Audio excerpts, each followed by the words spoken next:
Thank you guys for joining us this evening. Mount Madonna School is committed to building awareness about global challenges and educating our students to become caring and discerning global citizens. This seminar series, what we're calling our Sustainable Development Goals Speaker Series, one of the goals is that it really introduces our students and our community to our alumni and our friends who are engaged in advocating for change and solutions to pressing global issues. One such leader is Usha Kilpatrick. And Usha is, as Blythe mentioned, a 1989 graduate. And Usha holds degrees from Reed College as well as Lewis and Clark Law School. Currently, she is serving as the Hawai'i Program Director for the Healy Foundation. And at this position, this organization builds community and supports the environment and youth by awarding grants and scholarships in Oregon and Hawaii. Prior to joining the Healy Foundation, Usha practiced law and then co-founded and served as the director of the Kona Pacific Public Charter School. Now this evening, Usha is going to discuss the Aloha Plus Challenge. And the Aloha Plus Challenge is Hawaii's bold sail plan for leading the way toward meeting the UN Sustainable Development Goals. And what's really interesting about this is that even before the United Nations actually adopted the Sustainable Development Goals, Hawaii had already launched the Aloha Plus Challenge. And this is an unprecedented statewide challenge, and it's a commitment to really achieve 6 interconnected sustainability goals. And it's the first nation, the first state in our nation to commit to achieving 100% renewable energy, as well as zero emission and carbon neutral economy by 2045. And the Aloha Plus Challenge is now recognized worldwide as a model, locally driven framework to implement the UN SDGs. And this can be scaled to support the place-based implementation of our global agenda. And Hawaii's culture is kind, the diversity matters, and the power of science and technology is rooted in the indigenous knowledge. So thank you, Usha, for speaking with us this evening. And this evening is going to be organized into 3 parts. It's going to be first the seminar by Usha, followed by a facilitated conversation. This time it's with our 11th grade students, and we're very excited to introduce you to our 11th graders. And the last, of course, is an audience participation. So please do engage and please do ask your questions. And we really appreciate Monterey Bay Mortgage for sponsoring this event. So without further ado, I am honored to introduce you to Usha. So thank you. Aloha and good evening, everyone. It's so wonderful to be here with you all. I'm honored to be here with all of you, many of whom are mentors and teachers from many years ago. It can feel a little intimidating. I'm used to being graded by some of you.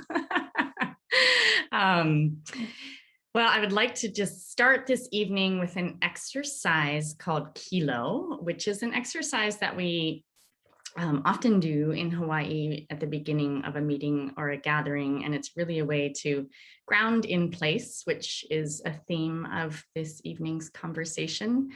And so if you could just take a moment to just quiet yourself, quiet your thoughts, and be in the place and in the moment where you are.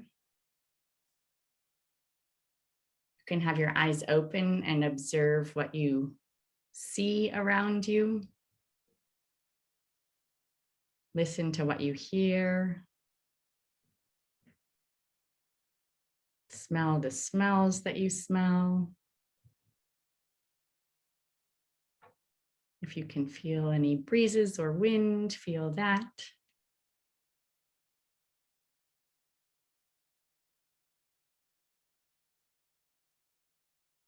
And as you come back to observing the Zoom room, if you feel called to share any of your observations in the chat and would like to, please do.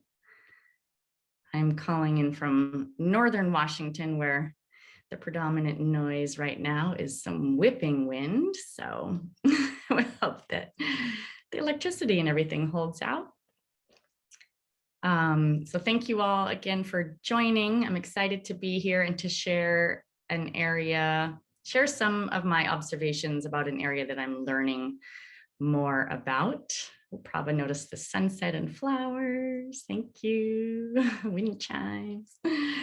I am a participant and a supporter of the work that I'm going to share about tonight. I'm not an expert, as some of the speakers before me were, but really I'm sharing more from my perspective of what I have learned and observed along my learning journey.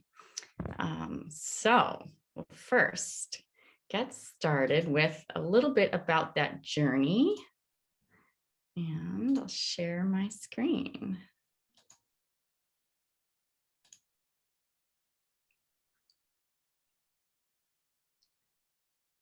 So this is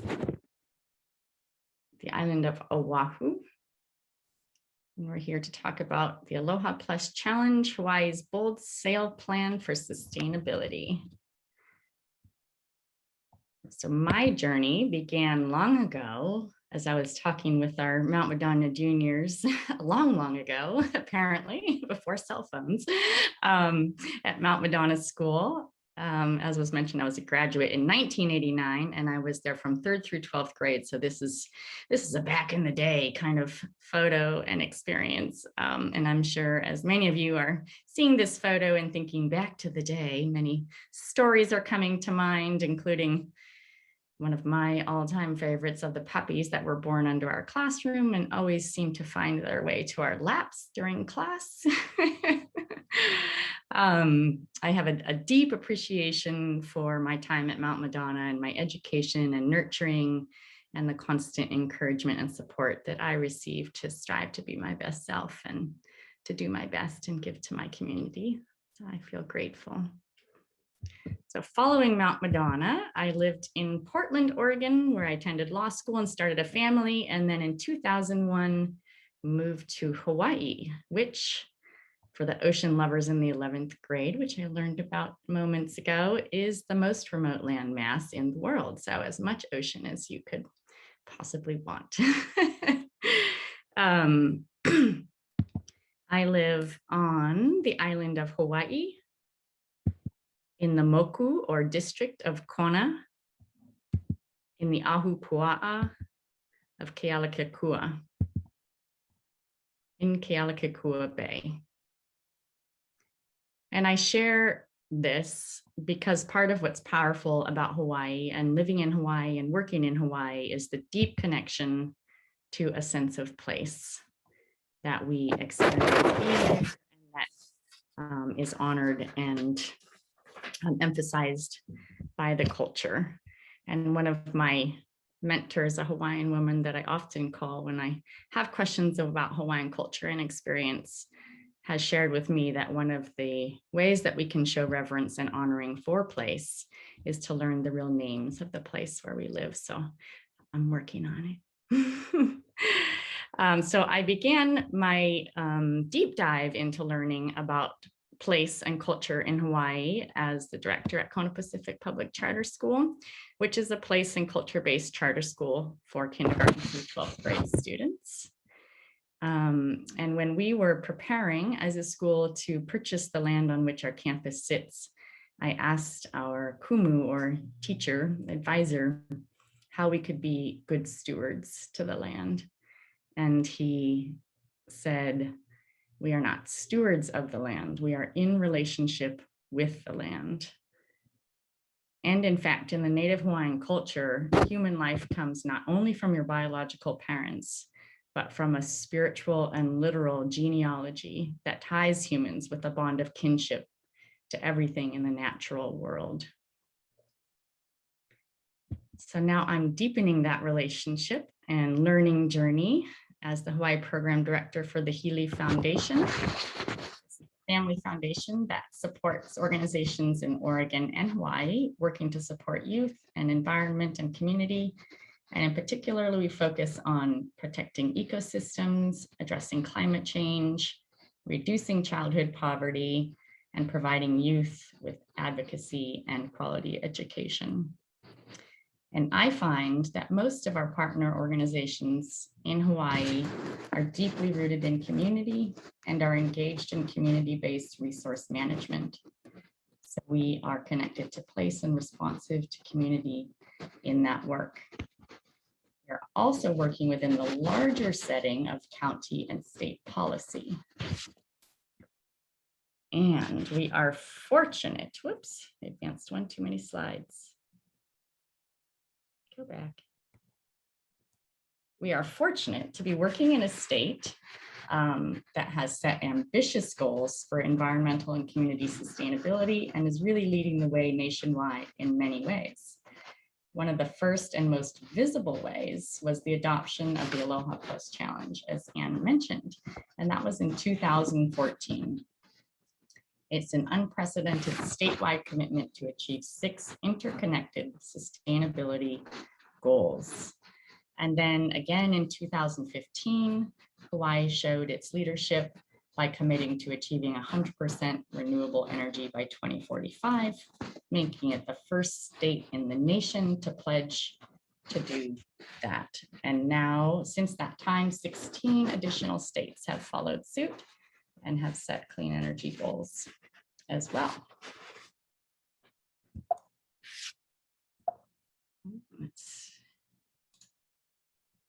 So the following year, in 2015, the United Nations adopted their sustainability goals. And at the same time, in order to deepen the commitment to the Aloha Plus Challenge goals, Hawaii adopted the Aloha Plus Challenge dashboard to track its progress toward sustainability goals. And this was a way to create accountability, transparency, and a deeper and broader commitment. So this is actually an online, publicly available platform that anyone can visit. And following the conversation this evening, we'll send out a link to it. And I encourage everyone to take a look. With each of the goals, you can dive into different aspects that you're interested in, and you can dive deeper into each of these metrics and discover how Hawaii is doing on our Aloha Plus Challenge. And Hawaii is also engaging the community in contributing data to these metrics and to the Aloha Plus dashboard, which is a way to further deepen community commitment and participation. So the Aloha Plus Challenge is now also measuring Hawaii's contribution to the UN SDGs by feeding the same data and metrics into kind of another framework. So if you're tracking the UN SDGs in particular, you can click on those and see how Hawaii is contributing to the world efforts in that regard. And for this work, the Hawaii Aloha Plus Challenge is recognized as a locally driven framework, as Anne said, to implement the UN SDGs, which can then be scaled to support place-based implementation of the global agenda in other places. So recognizing Hawaii's leadership in this regard and their innovative approach to public tracking and public accountability, in November of 2018, the United Nations invited Hawaii to become one of the world's first local 2030 sustainability hubs and the first island and Pacific hub. On a local 2030 sustainability hub, the initiative brings together leaders from national, regional, local governments, UN, private sector, civil society, philanthropy, and academia to collaboratively develop and implement solutions.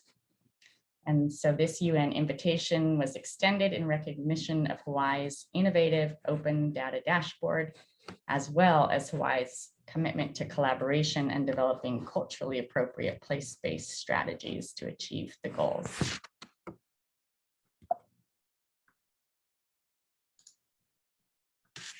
So now, in a further demonstration of leadership, on April 29th, 2021, Hawaii became the first state in the nation to declare a climate emergency.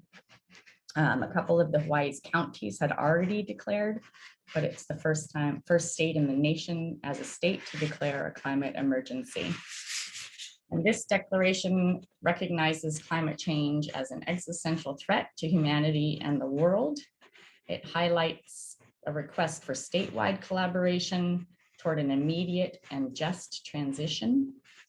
And it commits the state to a statewide action that is rooted in equity, self-determination, culture, and tradition. So this last bit circles us back to the question of the evening. Why is Hawaii perhaps an unlikely leader in the drive to meet the UN SDGs? Certainly, as stated in the resolution, Hawaii is particularly vulnerable, being an island nation, is vulnerable to sea level rise, to extreme climate events, but it is also this grounding of the work in culture and indigenous knowledge of the place that leads Hawaii to be a leader in the field. And in my work, I definitely have personally witnessed a deep commitment to grounding of policy and community work in the culture and place of Hawaii, and to weaving modern science and technology with indigenous knowledge. I witness it in small community organizations that we work with, in larger kind of statewide conservation organizations like the Nature Conservancy and Trust for Public Land, who with their work in Hawaii, work diligently to really weave local culture and place into what they're doing. And then we also see it in county and statewide policies and explicit commitment to really honoring place and culture. And so a good example of this is the Malama Mandate. And this was signed and affirmed by policymakers from all levels of government, from the governor to all state and some national representatives. And it was signed, it was developed earlier on, but it was signed and reaffirmed in 2019 when Hawaii was designated as the UN Local 2030 Sustainability Hub. And this version is kind of a shortened version that is now shared openly and publicly, so anyone can commit to the Malama Mandate, and we'll send out that link afterwards as well in case you're interested in learning more. But just wanted to highlight a couple aspects of it that really speak to what's so unique about Hawaii and why Hawaii is maybe actually not so unlikely of a leader in the move towards sustainability. And you can see that in each of the recitals, there's a commitment to honoring place, to honoring the values of Hawaii. I will honor the legacy of the Native Hawaiian culture and knowledge. And these kinds of statements are seen throughout state and local policy, as well as mission statements of organizations that we work with. So this idea that Hawaii is a leader in this field is not mine. I didn't make it up. But it's been voiced by many people, and no one says it better than cultural leader, master navigator, and president of the Polynesian Voyaging Society, Naina Thompson. So I'm going to share a short video from him. And you'll hear him reference in this short video a voyage. And the voyage that he's referencing is the Malama Honua worldwide voyage, which was undertaken by the Polynesian Voyaging Society, where they circumnavigated the globe using traditional navigational tools that did not include GPS and other instruments of navigation. And then you'll also hear him reference someone by the name of Lacey Beach, who is a dear friend of Miss Naina Thompson, and who is an astronaut whose missions included the Columbia Space Shuttle. So go ahead and get the, and it's 7 minutes, so sit tight, but you can practice your Hawaiian style approach to time, which tends to be a little bit more relaxed. And following the talk, with the links we'll send out, we'll have a link to a couple of keynote speeches that were given at the Hawaii County Sustainability Summit And those keynote speeches tell an interesting story of the connection between the adoption of the Aloha Plus Challenge and the UN Sustainability Goals, and that connection coming through a relationship between Naina Thompson and then UN Secretary General Ban Ki-moon and their interactions that kind of led to the UN Sustainability Goals. So those links will follow if you're interested in learning more. Participate in this. Aloha mai kako. My name is Naina Thompson, and I'm very honored to participate in this really special celebration. I apologize. I'm in another part of the world. I'm in a place called Marae Moana. It's the second largest marine ocean park in the world. Trying to find solutions to help with building capacity to take care of that huge open space. One of my very best friends, Keikioka Aina, son of Hawaii, astronaut, Lieutenant Colonel Lacey Veach, who was the one who planted the seed of the idea for the worldwide voyage in 1992. That he would say things to me like, hey, Naino, you have no idea how beautiful your island Earth is until you see the whole thing from space. But it's the only island we got that harbors so much water and life. And he said, but we're changing it, and it's changing us, and we don't really know what to do. And he said that you can't protect what you don't understand, and you won't if you don't care, and you can't do it by yourself. Sail hokole around the world and discover and find is humanity still kind enough to make the changes it needs to make, and can you build a network of people of common vision and values going to the same destination? What's more dangerous, the pirate, the hurricane, the rogue wave of South Africa, the mosquito, the disease and violence on the earth, or is it more dangerous to be tied to the dock and be knowledgeable but don't go? 37 months, 42,000 miles, 18 countries, but 327 ports, looking for kindness, looking for solution, looking for those on the earth, the great navigators on the earth who are making changes that we need, but with all humility. The place that I believe, with all humility, that is really the place of navigators is Hawaii. We're starting on a whole new voyage that's really built on the vision of Lacey Veach, this meeting where we come together to celebrate the hub, the localized partnership that was asked by the United Nations for Hawaii to be designated as one of the first hubs in the world. There's a reason for that. You want to see and feel the issues of climate change or finding solutions to sustainability, do it on islands. And the heritage of this ancestry of Native people here, that the science is there, everything's there. It's a matter of just doing it. So Hawaii becomes this hub of great ancestry, great indigenous knowledge, tested over 1,000 years, multiplied against the power of our science and technology, and multiplied it. Lacey said the most important value of Hawaii to become the navigator and the school for the earth is that its culture is still kind, that diversity matters, that we celebrate every single one of us. And he said, here's the place. Hawaii is a laboratory and Hawaii is a school. The United Nations designated Hawaii as one of the first hubs, a localized hub, because the United Nations recognizes that it will not be able to meet its 17 strategic goals without local participation. And I'm just honored that Hawaii would be designated as one of the first. The purpose of the hub is really the island that we seek. It's the global island that we seek that's going to be a place where we're healthy. It's a place that we're clean, a place that's peaceful. And the sail plan for the hub here in Hawaii has really been mapped out already by the Aloha Plus Challenge.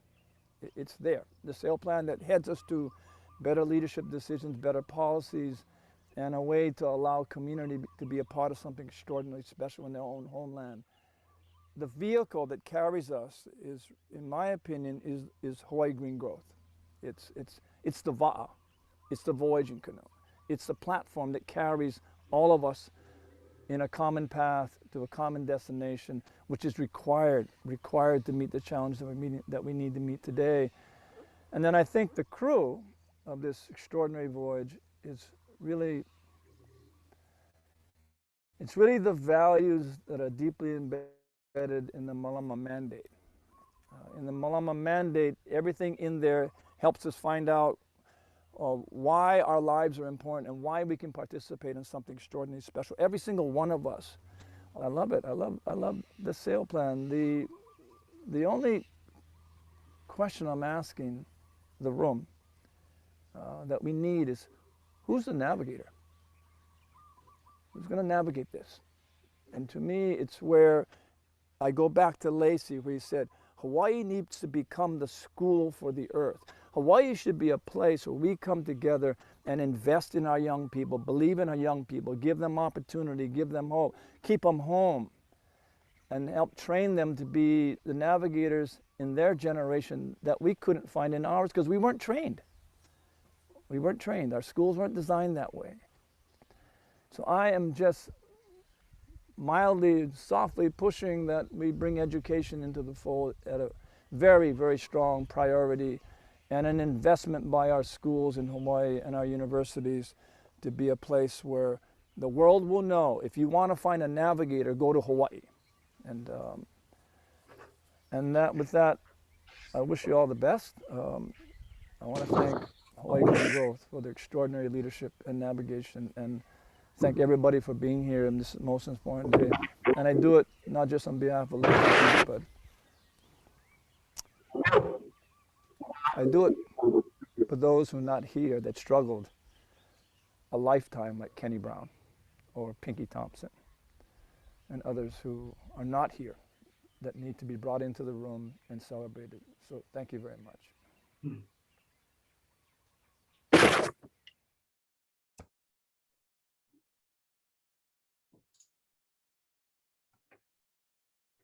Wonderful. Thank you for listening. So as Naina said, we will not protect what we do not know and what we do not love. So perhaps that's our call to action this evening. And as we move forward to learn from the wisdom of the Hawaiians and many other indigenous peoples, to honor and connect to your place, to the creatures, the winds, the rains, to fall in love with something in nature, to connect to the indigenous knowledge that lives in your place, to be informed and learn about contemporary data and science, and to root this in a heart place, which I believe is what motivates action. Thank you so much, and I welcome questions and conversations. And I think the 11th graders are going to start. Hi, I'm Kayla. Thank you for taking the time to speak with us tonight. We are the junior class of Mount Madonna School, and as a part of our Values in World Thought class, we have prepared some questions for you. Thanks again for speaking with us about these important issues. We are honored to have this opportunity. My pleasure. Hi, I'm Liana, and I'll be asking the first question. I was wondering, how has COVID affected the Aloha Plus challenge throughout this year, and how has it affected completing the set goals? That's a great question. COVID's impacts in Hawaii have been felt pretty dramatically because our primary source of monetary income is visitors to the island, of tourists, and that obviously shut down for quite some time. And what it really did was make apparent the vulnerabilities that were already there in Hawaii in terms of vulnerabilities of people, of our economy, some of the environmental vulnerabilities. And so what it really has done, I think, has served as a bit of a wake-up call and a reset button. And there is a really strong momentum now that as we move toward reopening and as we move toward meeting our Aloha Plus challenge and SDG goals, that we really keep in mind the lessons of the pandemic, and primarily those around the most vulnerable people in our communities and how they're impacted. And so there's a strong movement toward a just transition, toward reopening in a different way, and a coming together of a lot of organizations who had been working maybe more in separate silos to help move things forward and use the opportunity of this reset to reshape how we operate and what we prioritize, and to have that be more based around healthy community and healthy place, and less geared toward the visitor experience. Hi, my name's Alyssa. I'm going to ask the second question. So I would like to know how you have encouraged youth to become more active citizens when dealing with sustainability in their local communities. That's another great question. Boy, one of the ways that I found, I think, most effective is really empowering youth to be part of the work and to be part of the conversation, like is happening at Mount Madonna with you all. One of the things that I've been struck by, I have my own children in their 20s, and one of the things that I've been struck by is that you all are growing up in actually a completely different paradigm than we were when we were younger. And we were kind of concerned about recycling paper and things that were a big deal, but climate change is a big deal. And I think that just wasn't part of our reality when we were younger. And so I think having the voice of people who are living that and growing up in it authentically at the table is extremely important, both for the conversation, but also to empower that voice, and then to also bring the immense creativity and innovation that I think the next generations are bringing to the table. And then I think the other aspect, particularly for maybe younger students, is something I mentioned earlier around providing opportunities for youth to really connect to place and space and nature, and have them feel a sense, a heart connection, and a sense of belonging, so that they're motivated to participate in the work. Thank you. Hi, I'm Bryce, and I have a follow-up to that one. As youth, it can be intimidating to get into social or environmental work. What advice do you have for those hoping to get started? It shouldn't be so intimidating. That's on us. In the intimidating spaces, though, I think, well, definitely doing your homework. And if you're coming to the table with an opinion to share, to be sure that you've based it on something, that you've made an effort to learn when you come to the table. I think listening is a really underrated way to participate, to listen and then contribute, so that there's a sense that you respect the process and you want to contribute. I think finding mentors is a great way to enter into a field that a mentor can help bring you along, and then finding allies who really believe that youth voice is important, and then they can help create safe spaces for that as well. And practicing your theater skills, and the 11th graders were telling me earlier about song share, which we never had to suffer through, but you can face anything after song share, I think. Thank you. Hi, I'm Ben. At what point in your life did you realize you wanted to work towards the bettering of the environment, and what sparked that realization?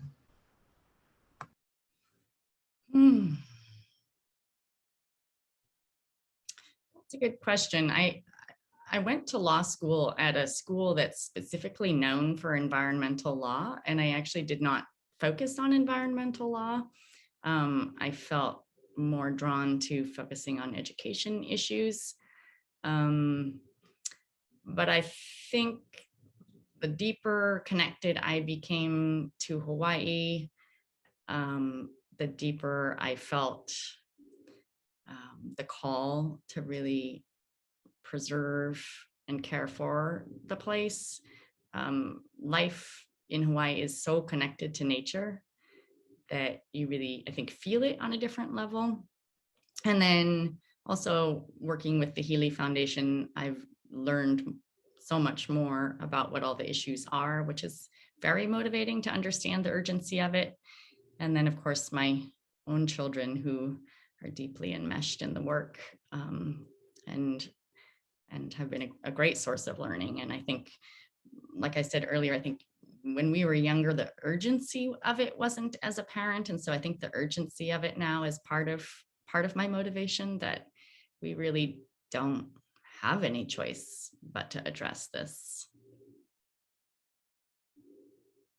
Thank you. Hi, I'm Blythe, and it seems that through working with the Healy Foundation, you've been exposed to some really inspiring individuals and projects. So do you have any interesting stories about projects that you've maybe given grants to? Oh, that's a great question. So many inspiring projects. It's the best part of the work, that I get to be uplifted every day by hearing about the dedicated work and inspiring stories. Gosh. There's one organization on Oahu that's new to the Healy Foundation, but that's very inspiring to me. And they're called Kokua Kalihi Valley. And they started as a community medical clinic, and then have expanded their work to health in the most comprehensive way possible. So they have resources for very at-risk communities. So these are free resources around physical health, mental health, spiritual health. They have land where people can grow food and learn how to grow food and connect to the land. They have legal help, economic help. So they really approach health and community health from a comprehensive approach. And to me, that feels like it's going to have a really lasting impact and be really effective in shifting the health of the entire community and everyone who engages with them. Thank you. Hi. I often wonder about the decision-making process that goes into who you choose to be the recipient of a grant. Is there a specific project or idea that you shot down and wish you didn't, or that you still think about today? Oh, another good question. I think the hardest part for me is getting to know an organization and what they're really doing, and especially because of time and space, not being able to go visit every grant applicant, particularly before they've asked for funding. But I find that a lot of organizations are doing incredible work in the community and might not necessarily have the technical expertise or capacity to write grants. And especially in a place like Hawaii, where there's a lot of rural communities that access to resources is really challenging. The public education system leaves some room for improvement. And so kind of really diving beneath what the application itself might say or how it's worded, and trying to discover who applicants really are. And I have definitely learned that lesson before in reading an application and feeling like, oh gosh, well, if they can't really write an application, can they really do good work? And then going and visiting and realizing that they're doing just incredible work, and they're extremely capable of accomplishing their mission and vision and goals. Yeah, thank you. Mm-hmm. Hi, I'm Summer. While looking into the Healy Foundation, I noticed that one of the core values was responsiveness, which I've never seen before as a value. Could you expand more on what responsiveness means to you and to the Healy Foundation? Mm-hmm. thanks for looking at our values. They're really important to us. Well, kind of just in the physical time and space realm, responsiveness meaning getting back to people timely and respecting them enough to respond, being open to anyone who sends me an email or calls me, that I don't have to be kind of a funder behind closed doors or on high, that we want to be responsive and accessible to community as they reach out. And then in terms of our strategies and priorities, being responsive to what we're learning along the way, what we're learning from our grant partners in terms of effective ways to do the work, what we're learning from them in terms of what community needs really are, and just being open to saying what is needed as opposed to what do we want to support necessarily. Thank you. Hi there, I'm Grace. I was wondering what values or lessons that you learned from your time at Mount Madonna School that you have implemented into not only your work, but also I'd say your life in general. So many. Well, definitely what I mentioned at the start of our conversation around being encouraged and supported to strive to do my best and to contribute as best as I could to community. I felt always uplifted and nurtured to strive. And then also a sense of service. We had every Friday, we had community service days. I don't know if that still happens, but that was such a great learning opportunity and instilled in me that it's really just a way of life. Community service and giving is a way of life, more than a choice. It's just ingrained. And then I think also the values at Mount Madonna around compassion and kindness and respect for one another in our communities have really carried me through. And the theater experience, I think, really has supported me in my life around communication and being able to be in front of people and have confidence to engage with people. Got it. Thank you so much. And Community Service Fridays sounds super cool, Shannon, and I think we should do that.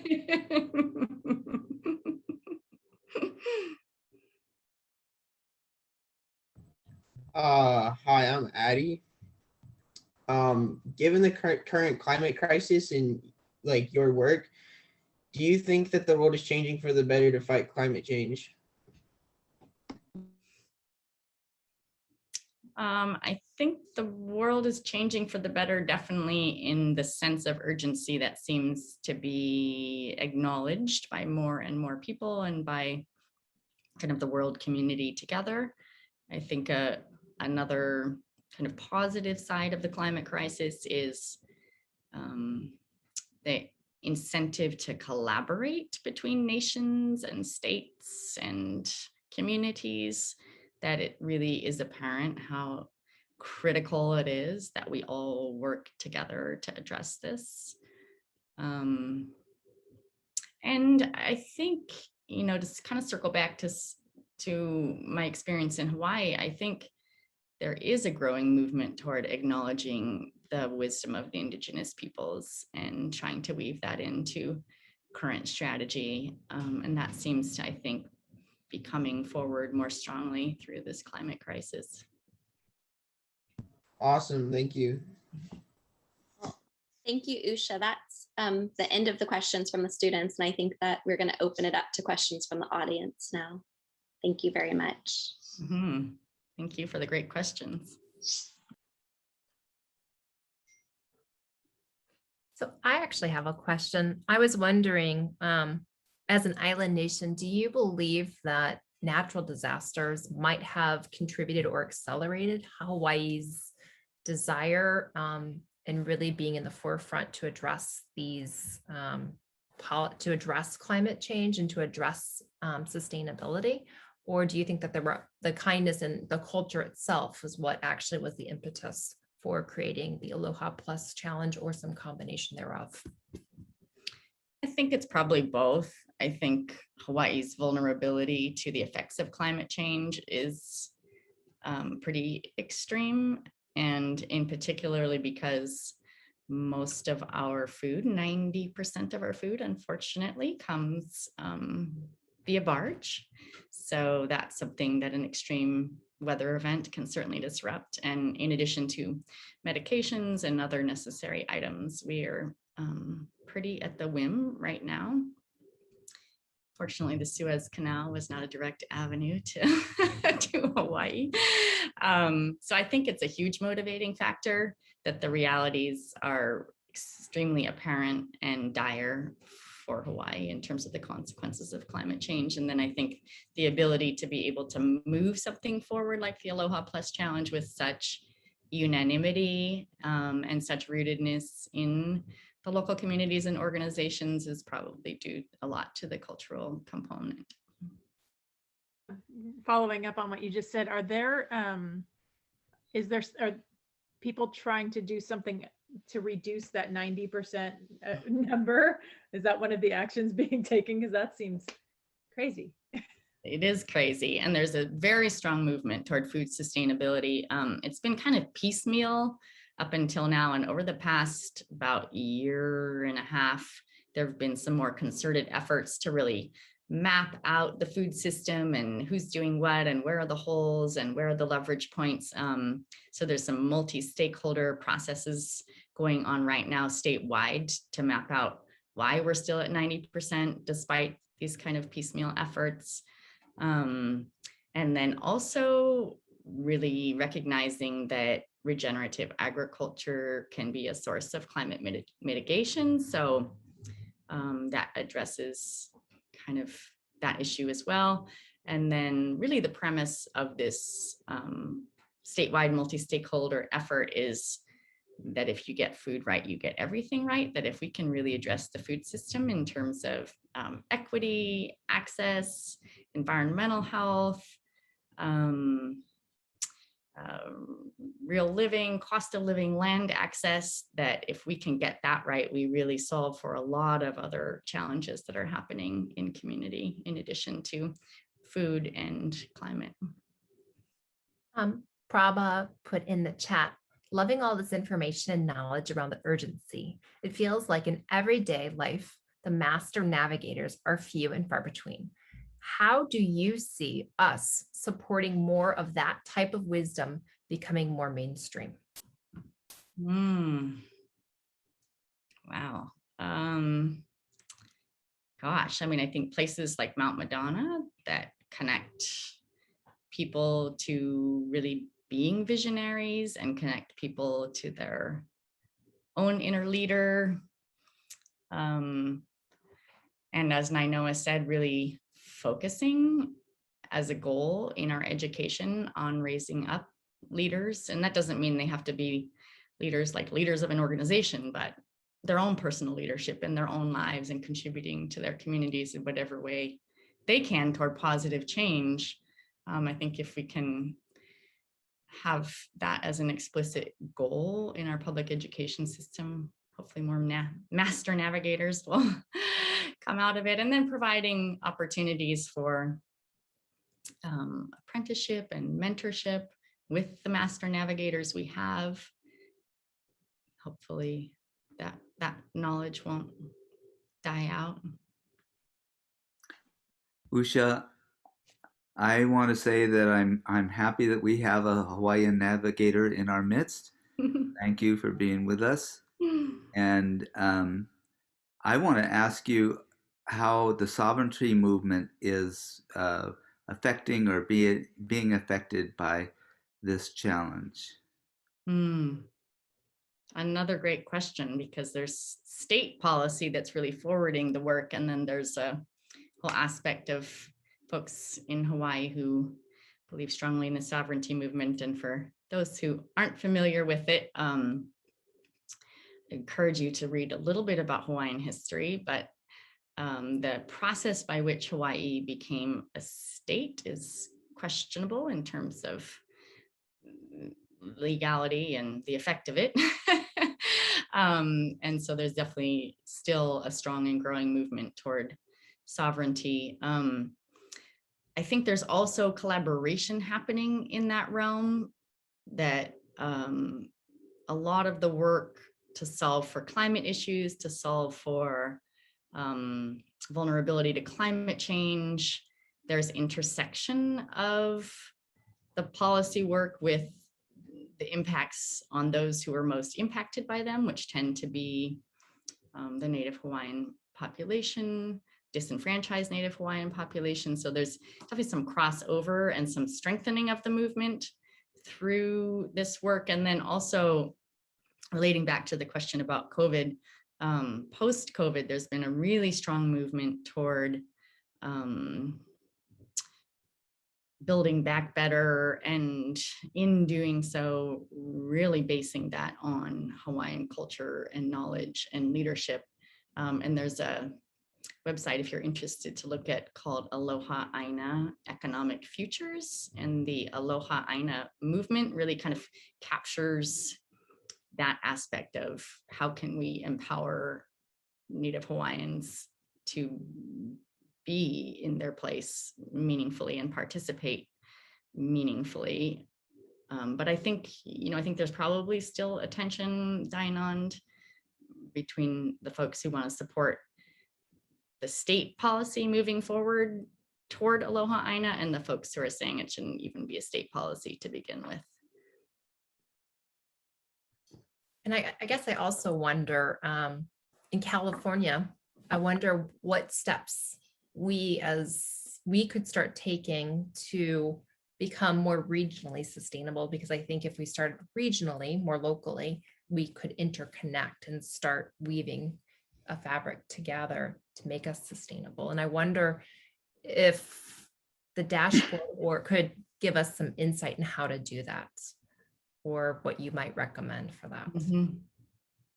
Yeah, I definitely see that in Hawaii as well, that the regional work tends to be really impactful and long lasting because it's really rooted in the community that's there carrying it on. There's a strong movement in Hawaii toward community-based resource management that's officially recognized by the states and counties. So a community might come together and say, we want to care for this stretch of our coast and set some more limitations on fishing and fisheries management and runoff. And then they can go through a process where they're actually officially empowered to manage those resources. And that seems to be a really effective way to empower communities, but also to create change that's really lasting. So that might be a model that could work in California, especially because geographically it's so huge and so many different climate zones and issues that it's probably really challenging to make policy on a state level that can really address those individual places and circumstances. So there's a comment. We really appreciate the focus on sense of place and connection to the land as our way back to a healthy planet.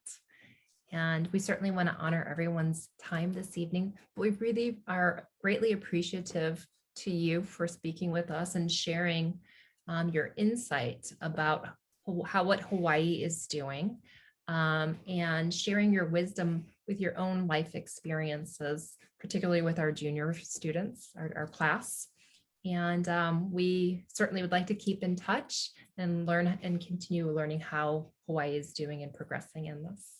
So thank you so much. And I really want to also thank Monterey Bay Mortgage this evening. And not next Thursday, but the following Thursday, Ryan Oliver is going to speak, and he's going to talk about designing for equity, disrupting systemic inequality through innovation and education. So we certainly encourage you to attend. We really want to thank you so much for joining us this evening. And thank you, Usha, with so much gratitude. And we have so much to learn. And I think one of the take-home messages this evening is that how important collaboration is when we're really working to solve urgent problems. So thank you. Thank you.